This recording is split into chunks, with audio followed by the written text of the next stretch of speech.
Welcome back to Magic Class channel. இந்த வீடியோல நம்ம பார்க்க போறது Standard 7 Term 3 Socialல வந்து பாத்தீங்கன்னா Civicsல second unit Market and Consumer Protection. இது வந்து part 2 video.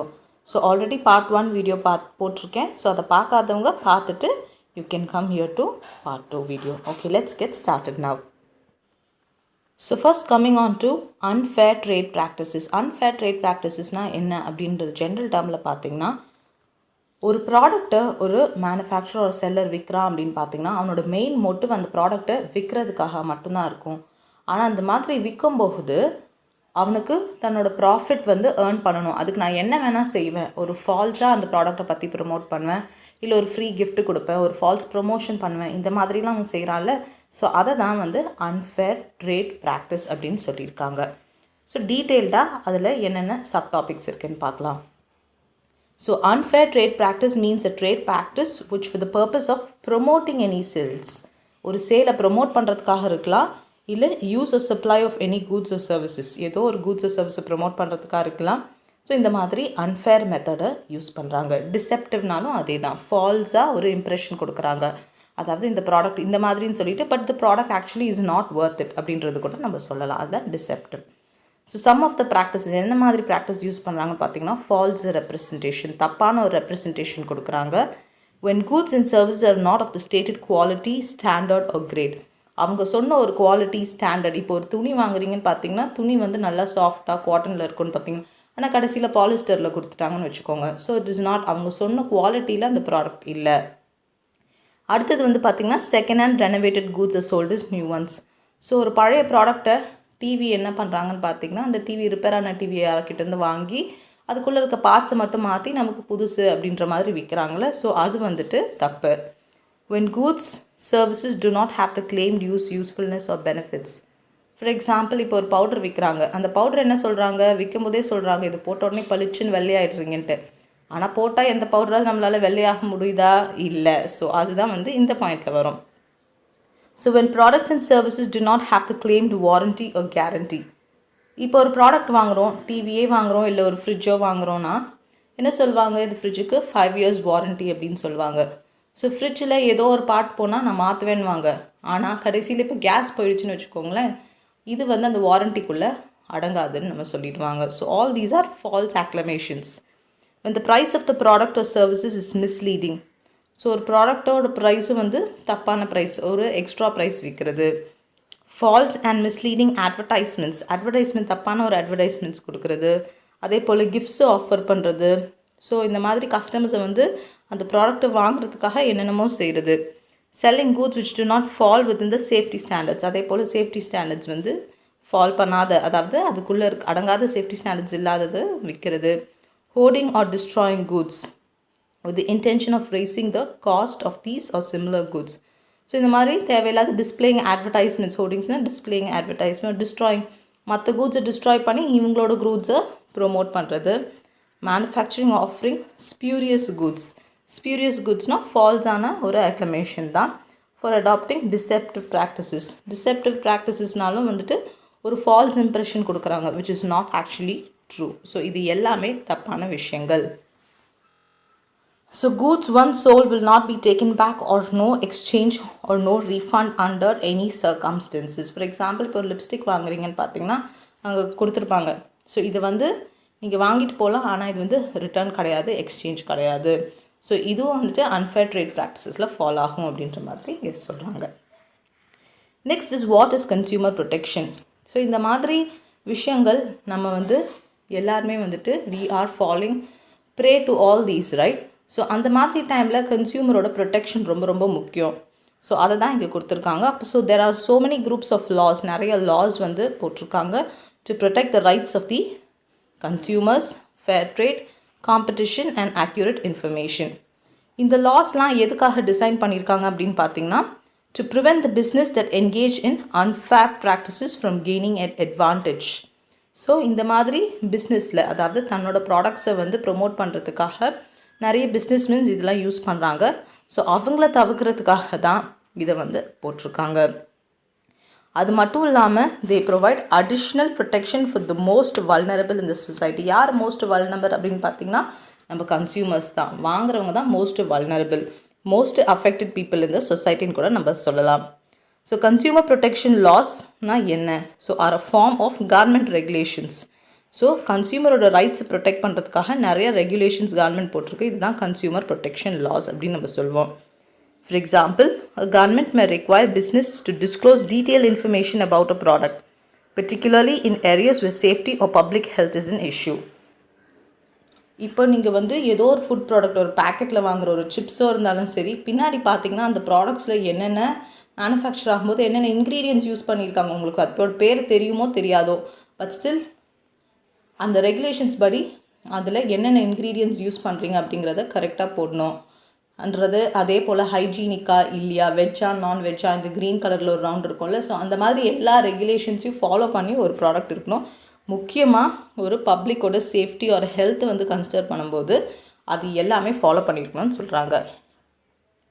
So consumer protection is link to the ideas of consumer rights and to the formation of consumer organisation.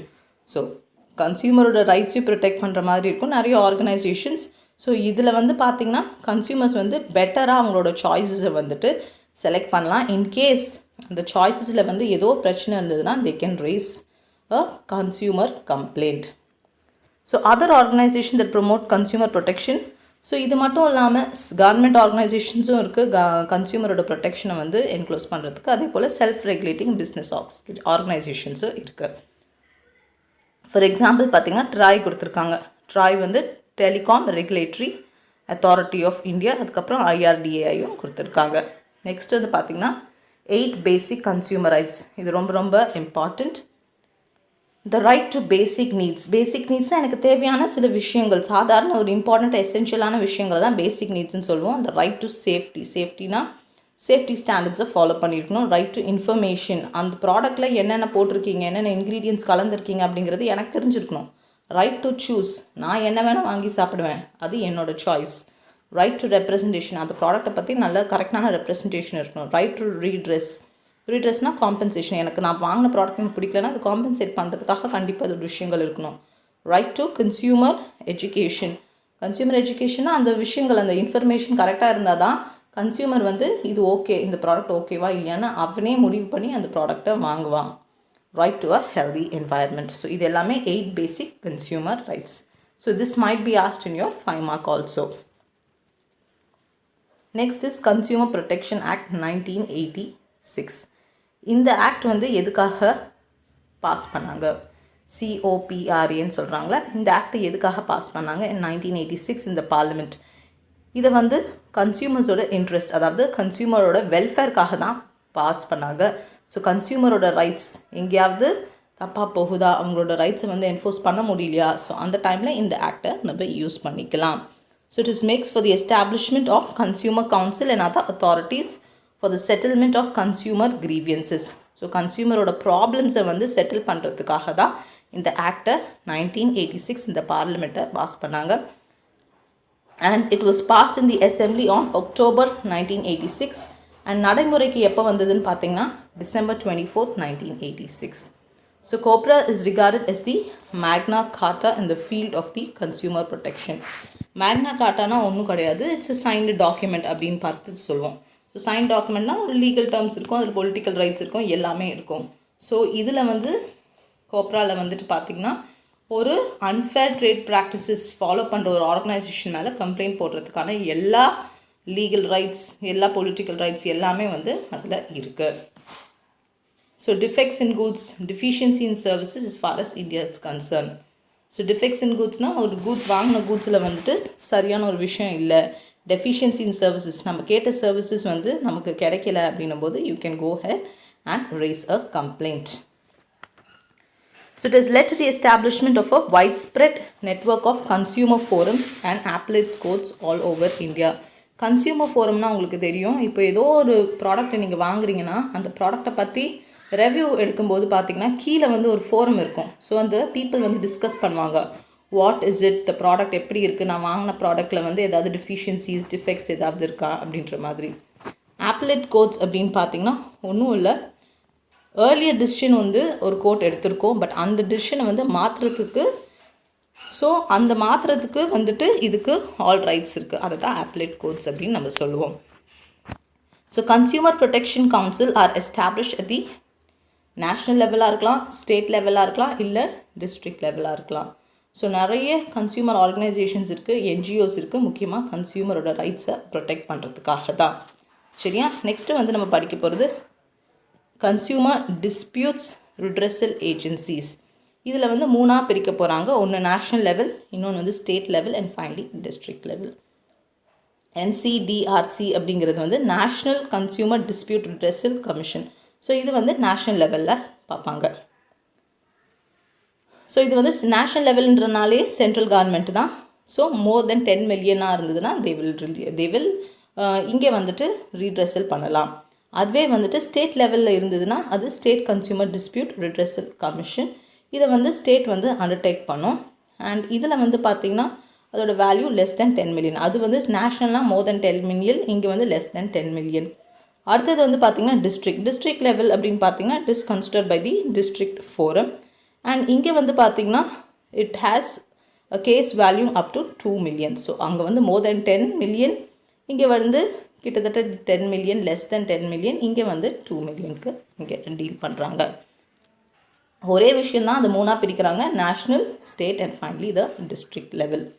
அடுத்தது வந்து கன்சியூமர் ப்ரொடெக்ஷன் ஆக்ட் 2019. ஸோ இதில் வந்து ஒரு consumer protection bill வந்து pass பண்ணியிருக்காங்க இன் 2019. இதை வந்து டிஜிட்டல் ஏரியா, அதாவது டிஜிட்டல் ஈராவில் வந்துட்டு எப்படி வந்து ஒரு கன்சியூமரோட கம்ப்ளைண்ட்டை வந்து சால்வ் பண்ணுறது அப்படிங்கிறது முக்கியமான ஒரு விஷயமாக இங்கே ரைஸ் பண்ணியிருக்காங்க. அண்ட் இந்த ஆக்ட் எப்போ வந்தது அப்படின்னு பார்த்தீங்கன்னா so this act came up into effect on 20th July 2020. அப்போ வந்துட்டு it came into effect. And இந்த ஆக்டோட சர்டன் ப்ரொவிஷன்ஸ், ஒரு சில ப்ரொவிஷன்ஸ் வந்துட்டு பார்த்திங்கன்னா game into effect on July 24, 2020. So the protection authority act வந்து இதில் வந்து 2020 வந்து July 24 அப்போ வந்துச்சு. ஸோ முக்கியமாக இதுக்கு என்னென்னு பார்த்தீங்கன்னா டிஜிட்டல் ஏஜில் வந்துட்டு நம்மளோட கிரீவியன்ஸஸை சால்வ் பண்ணுறதுக்காக தான் வந்தது. ஸோ இந்த ஆக்டோட நியூ ஹைலைட்ஸ் என்னென்னு பார்த்தீங்கன்னா இ-காமர்ஸ் ட்ரான்சாக்ஷன். டிஜிட்டல்னாலே இ-காமர்ஸ் தான் அதிகமாக, ஆன்லைன்லேயோ ஆஃப்லைன்லேயோ சரி, எல்லாம் மோஸ்ட்டாக வந்துட்டு நீங்கள் ஆன்லைன்லேயே எல்லா ப்ராடக்ட்டும் ஆர்டர் பண்ணிடுறீங்க. ஸோ கன்சியூமர் வந்துட்டு ஒரு ப்ராடக்ட் வாங்குறான்னா நிறைய விஷயங்கள் இருக்குது. அவனோட transaction, electronic means, teleshopping, direct, multi level marketing. ஸோ இது எல்லாமே இந்த இ-காமர்ஸ் ட்ரான்சாக்ஷன் கீழே வரும். Next is enhancement of pecuniary judicial. பெக்யூனரினாலி something that is relating to money. So இதை வந்து 3ஆக பிரிக்கலாம். ஒன்று வந்து national, state, district. So first எடுத்தோடனே டிஸ்ட்ரிக்ட் சொல்கிறாங்க. அந்த சர்வீஸஸோட வேல்யூ வந்து மணி வந்துட்டு does not exceed 10 million Indian ருபீஸாக இருந்ததுன்னா அது டிஸ்ட்ரிக்ட் லெவலில் அந்த ஃபோரமில் சால்வ் பண்ணிடுவாங்க. 10 மில்லியனை விட அதிகமாக இருந்துச்சுன்னா ஸ்டேட் கமிஷன் லெவலில் சால்வ் பண்ணிடுவாங்க. அதுவே 100 மில்லியனுக்கு மேலே அந்த மணியோட வேல்யூ இருந்துச்சு அப்படின்னு பார்த்தீங்கன்னா நேஷ்னல் கமிஷன் லெவலில் இதை சால்வ் பண்ணிடுவாங்க. அடுத்தது ஃபைலிங் ஆஃப் கம்ப்ளைண்ட்ஸ். ஸோ கம்ப்ளைண்ட்டை வந்து ஃபைலிங்னாலே வந்து எலக்ட்ரானிக்கில் டிஜிட்டலாக ஒரு கம்ப்ளைண்ட்டை வந்து ரைஸ் பண்ணுறது தான் கம்ப்ளைண்ட். இதை வந்துட்டு வீடியோ கான்ஃபரன்சிங் மூலிமா கூட சால்வ் பண்ணலாம். Next establishment of central consumer authority protection authority, the CCPA act அப்படிங்கிற ஒரு ஆக்டை வந்து என்ஃபோர்ஸ் பண்ணாங்க. ஸோ இந்த act will have an investigation wing அப்படின்னு பார்த்திங்கன்னா நிறைய பேர் இருப்பாங்க. அது headed by the director general. So ஒரு கன்சியூமரோட கம்ப்ளைண்ட்டில் என்ன இருக்குது, என்னென்ன பிரச்சனைகள் இருக்குது, ஸோ அது உண்மையாக பொய்யா அப்படிங்கிறத இவங்க வந்து சால்வ் பண்ணுவாங்க. அன்ஃபேர் ட்ரேட் ப்ராக்டிசஸ் நம்ம ஆல்ரெடி பார்த்துட்டோம். ஸோ ஒரு ப்ராடக்ட்டை விற்கிறோன்னா அது வந்துட்டு கரெக்டான ப்ராடக்டாக இருக்கணும், அதில் இருக்கிற சேஃப்டி மெஷர்ஸ் ஃபாலோ பண்ணியிருக்கணும், இன்ஃபர்மேஷன் வந்து ஷேர் பண்ணியிருக்கணும். அதே போல் ஒரு கஸ்டமர் தன்னோட பர்சனல் இன்ஃபர்மேஷன் எதுக்கோ ஒரு கிஃப்ட்டுக்கோ எதுக்கோ ஒன்று கொடுத்தானா அந்த இன்ஃபர்மேஷன் ரொம்ப கான்ஃபிடென்ஷியலாக இருக்கணும், வெளியில் போகக்கூடாது. ஸோ அதுவுமே இதில் வந்து ஃபாலோ ஆகும். Next is penalties for misleading advertisements. Misleading advertisement அப்படின்னு பார்த்தீங்கன்னா ஒரு அட்வர்டைஸ்மெண்ட் வந்து சரியானதாக இல்லை, அந்த ப்ராடக்டை பற்றின ஃபால்ஸ் இன்ஃபர்மேஷன் கொடுக்குது அப்படின்னு பார்த்தீங்கன்னா ஒரு பெனால்ட்டினா ஃபைன் போடுவாங்க. ஸோ இங்கே பாருங்கள் இந்தியன் ருபீஸில் எவ்வளோ கொடுத்துருக்காங்கன்னு பாருங்கள். கிட்டத்தட்ட 10 lakh on a manufacture or endorser for the false or the misleading advertisements. அதே போல் பார்த்திங்கன்னா இன் கேஸ் ஆஃப் சப்சிக்வெண்ட் திரும்ப நீங்கள் பண்ணிகிட்டு இருந்தீங்கன்னா அது வந்து 50 lakh கூட மாற்றுவாங்க. அப்படி இல்லைன்னா 5 years imprisonment.